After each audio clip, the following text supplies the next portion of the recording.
Hey, so today I wanted to just talk a little bit about things that I've done in the last couple of years.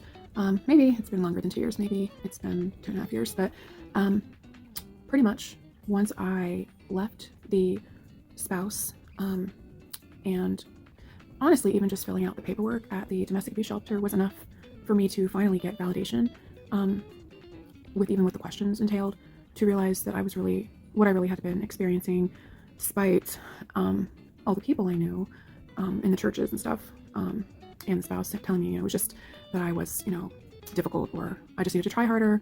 I was unsubmissive, and on and on and on. So I would have been pretty much like probably exhausted, emotionally, um, spiritually. I had been through the ringer, and just kind of on every level. I was not, to say I was not happy would truly be an understatement. I was probably dealing with some pretty severe depression. I was just really a shell of myself. I had allowed many years to pass,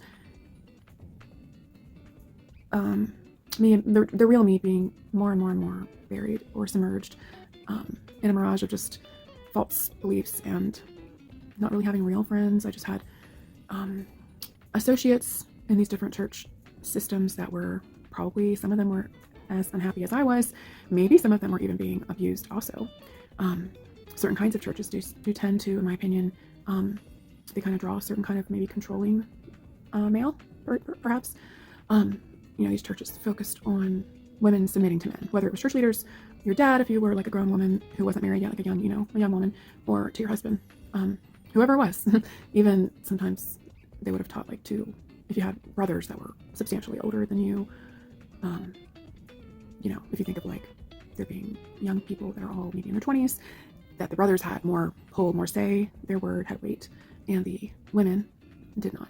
So I don't mean to get off on a tangent about fanatical Christian stuff, but I found myself needing to be healed, I haven't ever gone to a spa or something, but a weekend at a spa would not have been enough.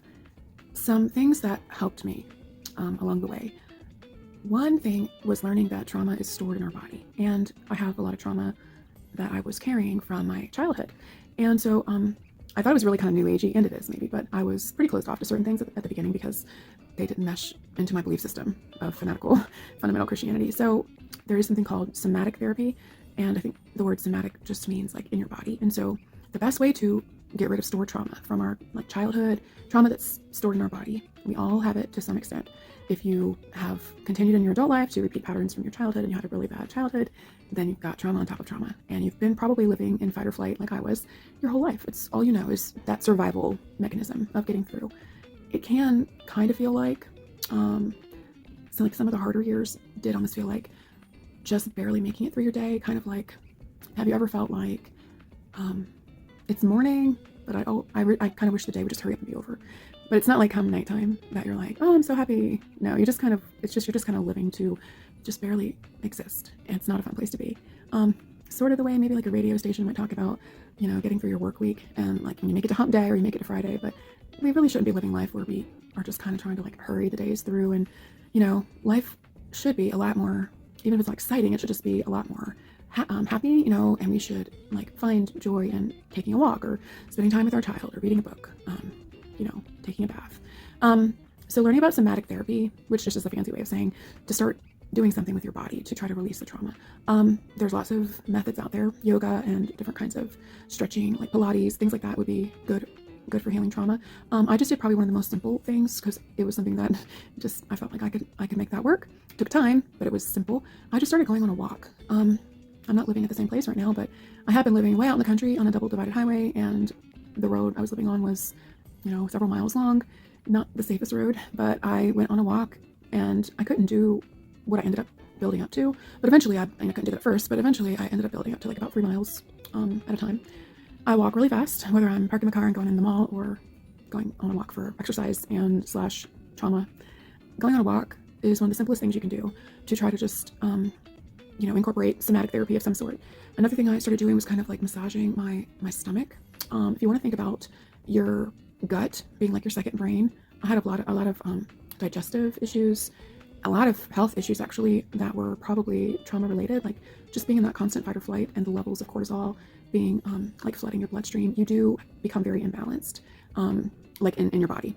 So just taking your hand and kind of like maybe like this, and just kind of like using your hand like this at your core, like near and around your belly button, just the middle part of your stomach. I did it sometimes when I was sitting in a chair, and I did it when I was laying down. Really just any kind of movement of your body that you probably aren't already doing can be used to help heal yourself. It's funny because, I didn't take enough pictures, or I didn't know I would want to have a YouTube channel down the road, but I don't have a lot of before pictures, if any. I wish now I have, there's obviously people who lose weight and do things where they almost were planning that they're going to have this transformation, and they log it pretty well. That would have been pretty amazing. But you're going to have to just take my word that there's been a huge transformation, and I used to be, a lot heavier, and not even just heavier, but just a lot, just way unhappy. And even though right now I'm going through a terrible, long, drawn out, ugly divorce, the spouse has taken all 6 of my minor kids away from me in the last 5 days. I can't get a restraining order, even though he's been violent to me over and over again. And I didn't resist him coming back into the house because I was scared of him. All these things that could, I do cry sometimes. It does make me sad. But overall, I'm still able to be okay and to thrive and smile. And, I might get hit with sad emotions, or maybe a song, certain lyrics in a song might cause me to think about like the reality of what's happening with my relationship with my children, and just kind of wondering like what on earth is going to be the end result of all this. But unlike, 2.5 years ago, I'm able to really bounce back from any negativity, any setback. The way I was back then was more like, not that I was crying laying on my bathroom floor every day, but there definitely were, especially when the spouse was violent. But even if it wasn't completely like violence, just his harshness. And I think all the years of having babies back to back, I have so many babies that are, children that are like a year and a half to 2 years apart in age. And so I feel like I've spent a long time being pregnant and all of that, not really being able to like really care for myself. I used to believe self-care was selfish. I was in church circles that really women really believed that.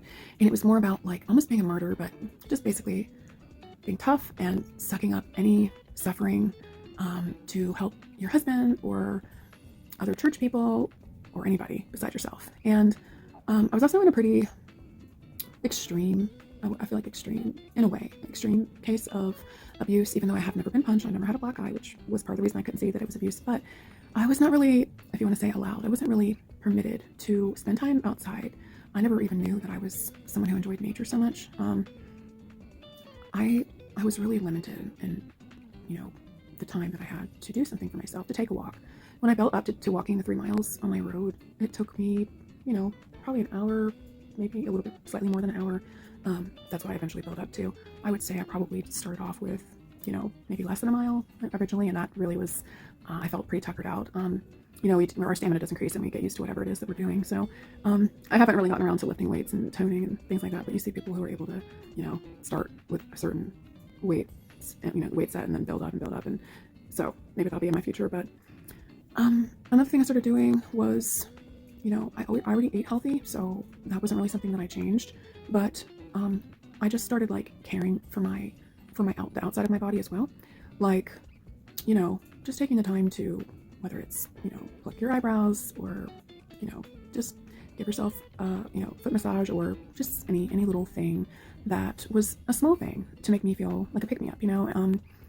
I also started taking about at least 10 minutes every morning. I'm a coffee drinker, iced coffee, and I would go and sit outside. Unless it was the dead of winter, I really just took some time for myself, preferably in the morning. And at the time when I started, I was still such a staunch Christian that I would not have believed in any kind of meditation the way that people who are more into the New Age would, which I am, would mean. I used to think there was something wrong with trying to like clear your mind. But some of the practices that I ended up, picking up were kind of like that. They were more it's just basically being still, just being quiet, not having your cell phone or iPad, even with you. Just leave it in the house and go sit out. For me, it was out in the backyard on a swing, and I had a lot of, trees and wooded area to look at, so that was nice. Birds flying around, looking at the clouds, just looking in the sky. Sometimes I would sit outside at night as well and look at the moon and the stars, but I would say make a practice of just, if you can, fit it in your day whenever you have availability, but if you can, first thing in the morning is a good habit. I also later learned about cold water therapy, and there's this whole big thing, I'm sure you have heard of it, but people go in they go in jump in cold freezing rivers. They go where there's like actually ice over, on the top layer of cold water wherever, and they put holes in it like you would think of a seal, and they go down into it. And so I didn't do anything like that. I just at least took my hand and scooped some cold water from the faucet onto my face, kind of aiming for, right here, like my forehead. On mornings that I had time, and it was hard to kind of work up to it. I can do it now, really not a problem. But just taking a cold shower instead of taking a shower, or just taking a cold shower, even for the first 30 seconds or the first minute, building up to maybe about 2 minutes, and then you can switch over to warm and take your normal shower. So just implementing cold water therapy in a very easy, doable way. There are people who buy like old chest freezers, and I don't know how they do it exactly, but there's YouTube videos for it. I haven't done anything extreme. Just splash some cold water on your face. When I have time, I will go to the beach, even like in the fall. Not in the dead of winter, I haven't, but when the water's cold, I have gone and I just wear like leggings. Like I wear pretty much like exercise kind of stuff, because it's the same kind of material often that swimsuits are, so it dries fast. And I'll just go and get in the water, and that's my cold water therapy.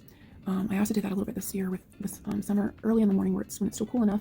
You can get into your backyard swimming pool, and instead of waiting until you are more comfortable with the temperature, and just so in this very simple ways, you can incorporate cold water therapy, and that helps you to kind of these somatic ways of dealing with your body, helps you to kind of be able to kind of reset your body, and eventually a lot of the trauma that you have stored in your body is released. And what that ends up meaning is that if you have something difficult happen, if you have like a super stressful day, or something really significantly bad happens, that you still feel it, you still feel the difficult thing, you still can get sad, but your base level is high enough that you dip down into that like sad or even maybe despair feeling, but then you kind of pop back up to in your normal. So your baseline is high enough that you overall are able to just really be emotionally stable. And being emotionally stable versus not is life-changing. So I hope that me sharing with you in this very candid way just some of the things that I did to transform my life are helpful, and I hope that you will look them up and look into them, and just find ways to implement one or two to start, and hopefully you'll have good results just like I did. Thanks.